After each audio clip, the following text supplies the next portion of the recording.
like to welcome to Lockeroom Talk. I'm Terrence Summers, and of course, always head ball coach Dustin Wilson. Welcome back, Coach. Yes, sir. It's that time of the year. Looking forward to it. We're gonna get right into it. The Jackets finished the 2023 season 4-7 with the first round playoff exit for the first time since 2011. The first time in the Wilson era. Also, the Jackets graduated 9 seniors off their 2023 team and returned a ton of depth. The Jackets will enter 2024 with an O-line that has 1 senior, plenty of running back depth, a sophomore quarterback with tons of potential, and probably one of the deepest running back groups I've seen, Coach. But this is excited to see this offense, flourish this year. It's always something looking forward to. Summer, hot, obviously in our neck of the woods. Back of barns will start smoking here soon. But it's just cool to see all these questions, get kids to get a chance to run out and answer the questions. You don't get many opportunities to answer questions on your own these days. Feel like you're depending on somebody else. But a high school football player, week 1, it's just something about it that's just super exciting. And we're 2 days away from it. So a lot of good stuff to look forward to. And I know, a lot of people seen this offense kind of sputter last year, and it was young all over. Like, there wasn't no question about it. Every spot was young. Every spot was new. When you 2022 class, you lose literally a whole line except for one lineman. Yep. And then you lose all the receivers. You're starting quarterback. You're starting running back. I know teams that go 1-9 the next season off that, and especially with the schedule we endured. Yeah, I feel like we did a great job staying afloat there. But like you said, these guys got a lot of questions they can get the answer come Friday night. One, you look at quarterback. Whichever way we go, it's going to be a sophomore. Yep. Parker did a great job for us last year, but we may be better, and we knew last year we may be better defensively with them playing. So a lot of poor coaching there early last year when we thought some kids were good enough to play both ways, and we just figured out, man, we just can't play both ways or try not to play both ways with this schedule that we got. So we're just trying to make some decisions this year to benefit the 2024 version of Springfield High School, and whichever sophomore gets the nod, we're going to go with them. But regardless, it's going to be a sophomore, and Parker's still one of our dudes. And offensively, just a lot of new last year, a lot of new people. And this year, it's some experience, but up front, we'll be young, but we're big. We're bigger than we've ever been. So, we're bigger than we've been in a few years. We've had some big kids, but not across the board like we are now. But growing pains for sure with some young kids, but we're looking forward to it. And it's Greenbrier week, so they'll be ready. I know I said it's probably by far, I can't remember back too much. Like you'll have one big guy on the offensive line, sure, maybe 2 or 3, but when you look across and everybody has great height and great, those guards are beefy. Mm-hmm. It's fun to see because it's Springfield football. We want to run the football. Everybody knows that. Even last year, we ran the football. So stay true to our roots. Yes, so sir. having guys like that up front and guys who can actually hit them holes and go, it's gonna be fun football. Yeah, it's looking good. A few things that we won't talk about till Friday in here, but there's no doubt about our roster. If you watched us in Jamboree or the first couple of scrimmages, you've seen who we're going to play early. That's what we do every year at the Jamboree. The starters, the people that are going to play, get a few series, and we run around, let all the kids have fun, and as long as the coaches can make it through playing all those kids in their first high school game. But Jamboree's behind us, and questions will be answered starting Friday night. Then we'll move on to the defensive side of the ball. Of course, defensively, the Jackets are expecting experienced all over and look forward to a very good season. Returned all the linebackers. Most dominant D lineman returned. Back end, more experience. Mm-hmm. Defense had to grow up last year. Definitely with the offense struggling a little bit. Some games we've seen their defense back to back out there. So I think personally it kind of helped them grow, and they're more experienced now this year. Yeah, when you talk about complementary football, it's hard on them. Last year, offense and defense was out there a lot, but man, what do you pick right off the bat? Your Hendersonvilles, your Gallatins. There's you just 2 that were late in the season that, man, we were a play away from winning. So defense held us in there. But this year, we get a little bit more experience. The running back room's a little bit better. Hopefully Jabraylin and Cobbins can do a little bit something there on the wide receiver end of it. We hope once we get a 3 and out, we'll keep the ball for a little while and put up some points and let that experience talk and actually play complementary football where the defense will get a stop and the offense will take care of it. And obviously mixed in, sprinkling a little special teams. But, yeah, linebacking core. Obviously I got to talk about that. I know that Drew's got a lot of going on up front as well. But the linebacking core, returning Josh, which he missed the last game to an injury, and then Reynolds in the middle, and then Chapman in there as well, as long as he is getting back and healthy. But on the outside as well, you got Jack Holt returning, and that's where we're plugging in Parker. So that LBC is looking pretty good, along with the back end, as you mentioned, too, and the front side of it. Just a lot of experience coming back with DeMarion playing up front and Josh Philippe playing some end. There's a couple of new kids up there, but a lot of returning tackles out there, a lot of returning situations that they went through. So it should be fun. Looks good right now for us on the defense side of the ball. I think people don't, you don't think about that much at situational football, like, turnovers offensively, back 3 and outs, back on the field. Like, I think these guys, as the season goes on, you say the Durus, the Josh, the Reynolds, like they're gonna see the difference as they get in those deep games against Beach. Like I got it down here, you're down by 7 in the fourth quarter against Beach last year, like at home. Like when they get in those situations again, this time they have a little more energy because the offense, they keep them off the field a little bit more. A lot of that comes with kids too, with confidence. Yep. Like all that was earning it last year, building it, however you want to say. You don't. Confidence is not a gift. You got to go out there and earn it. So they went through some things last year that'll benefit this year, and that's what experience is. It's public school, high school football. You got some kids out there, and hopefully they lead. And the only reason you call them leaders is if people are following. We've got some kids following them, and spreading that experience out with all those. Yeah, it's definitely going to be a benefit from what we went through last year. For you personally, year 13. Yeah. It's crazy to think about because it's a nice way to call me old there, T. It flew by. It really did. It does. Springfield football, in my opinion, you got here in 2012. Since 2014, it has officially been back. And, now me and Chris Randolph, we do our Jacket Tales every week. And we talk about the great teams of Springfield, to talk about all the history.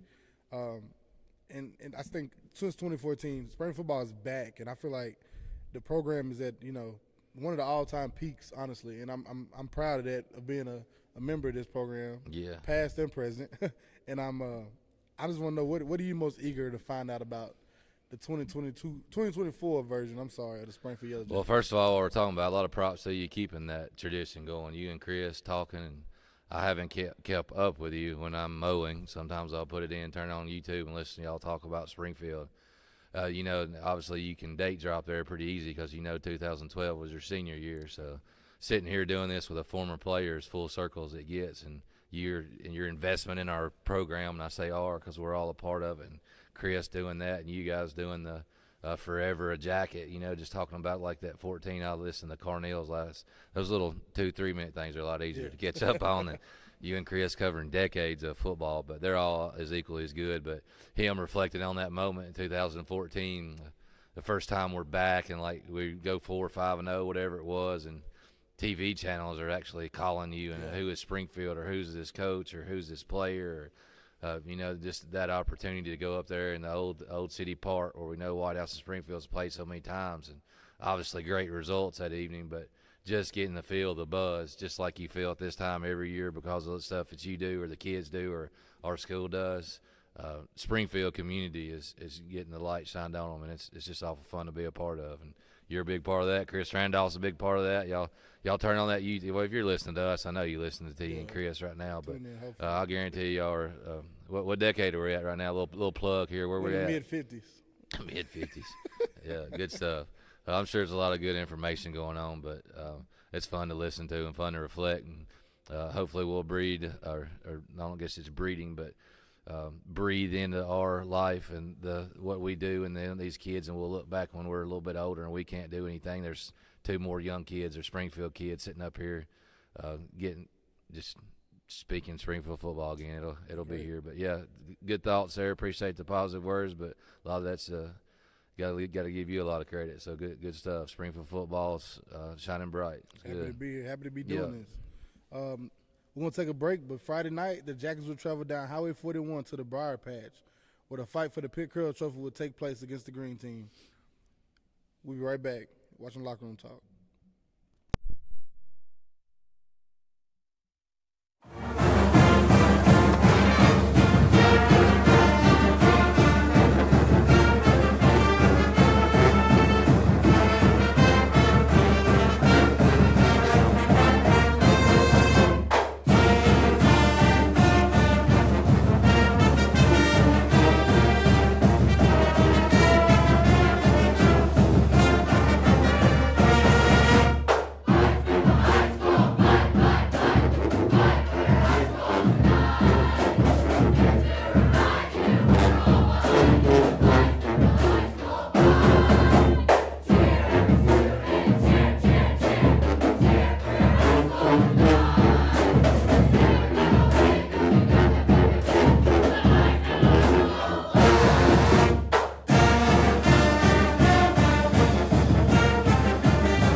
Friday night, the Jackets head down Highway 41 where the green team awaits. The Jackets have won the matchup 10 years in a row and look to make it 11 Friday night.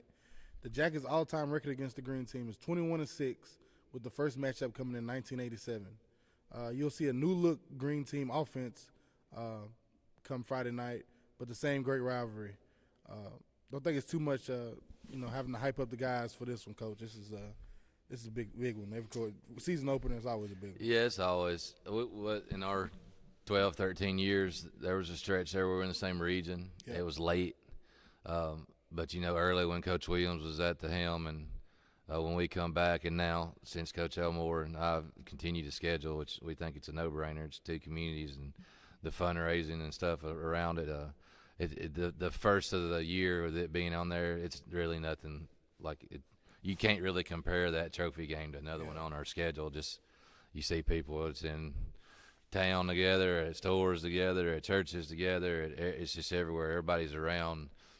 Just a lot of common people, and it really is nice. This is a Springfield guy, and yes, I'm going to say the green team, but you go over there and you're talking to people in two communities, like pulling for their kids. Like you do admire people that put forth effort into their communities and their kids playing ball. But obviously, we know who we're rooting for. All that stuff don't get lost in those sediments, but it's all good and fun now. Great rivalry. We played every year. Remember the losing end, remember the winning end, remember the close games. All that's good stuff, and I know what we'll be doing after the game with them, showing good sportsmanship with John Elmore-led team. He's a great dude. But, yeah, looking forward to it. It's nothing like early games with close participants, your rivals like Greenbrier. So a lot of fun. It always feels like to me it's like, the beginning of the summer you scrimmage, but towards the end of the summer it gets like it's like, are they watching me? I'm watching them. It gets kind of like, okay, it's about the time where you kind of close off the gates and be like, I'm watching y'all down the road. I ain't heard nothing. What's going on? Yeah. It's awful quiet, like something's going on. But yeah, it's that's exactly what lets you know football time's here, and that's credit to Greenbrier and two close communities like that. And everybody starts asking questions. Yeah, I'm ready for pregame right now. Just sitting here talking about it. So. Good rivalry. Way to start a football season for a lot of high school age kids. Whether you're a fan, you're a player, you're a band member, you're just out there running the chains or the balls, whatever. It's a lot of fun. And this is something I put on here that I've been hearing the guys, all summer and more of here recently. The word come out their mouth, revenge, Coach. I think these guys on this team, they grew up watching Springfield football. A lot of these guys, and they grew up watching, Box Hudson. They grew up watching Dayron Johnson. They grew up watching them guys win a lot of football games at Springfield High School.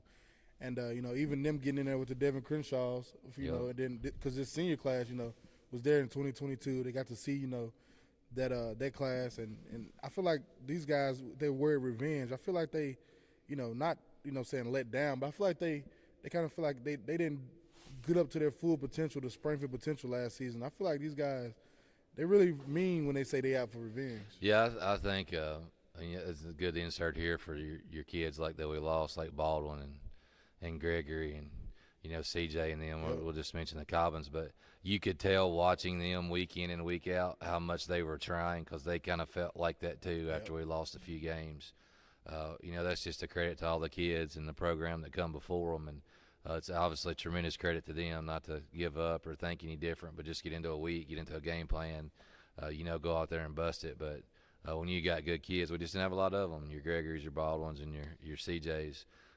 I know I'm going to tell you, good, bad is just as contagious as good. We all know that. So that last year, that feeling that those seniors of the class of 24, last year's seniors, it was talked about in the locker room. It was felt more than it was talked about. So these kids that are seniors this year, I think whatever word you want to use around revenge, but yeah, I know they definitely feel that, because, put a year on Box Hudson. What year was that? 19, 2020, whatever. That's already 4 years ago, so that's pre-middle school for these kids that are up here now. There's your little history lesson whenever you and Chris get to that one, talking about the 5'5" left-handed quarterback that stood so tall for us. But, yeah, I know those kids were disappointed last year, and they were tremendous kids. We had a tough schedule. We fought like hell. We just didn't come out and win a bunch of them. But I know these kids are putting it on their shoulders right now, and I don't think it feels heavy. It's just proud of what they're a part of, and they don't want to do it again. Get me fired up now, Coach. Yeah, yeah, it's easy talking Springfield football. Shout out to Butcham. I'm boiling over here. Yeah. I just got on here, coaching announcements. Anything you want to tell us? Anything to look out for? Anything? I know. Usually when it comes to coaching announcements, you got a lot to say because we usually hear it at home. You give us a few things, but being on the road week one, anything? I don't think so right now. We'll save all that for remember when you come here next week when we host Clarksville. But I guess it is something interesting. We plug for the Post guys that support the Carroll Pitt Trophy. Yep. I haven't heard from them, but it's about time to hear from them.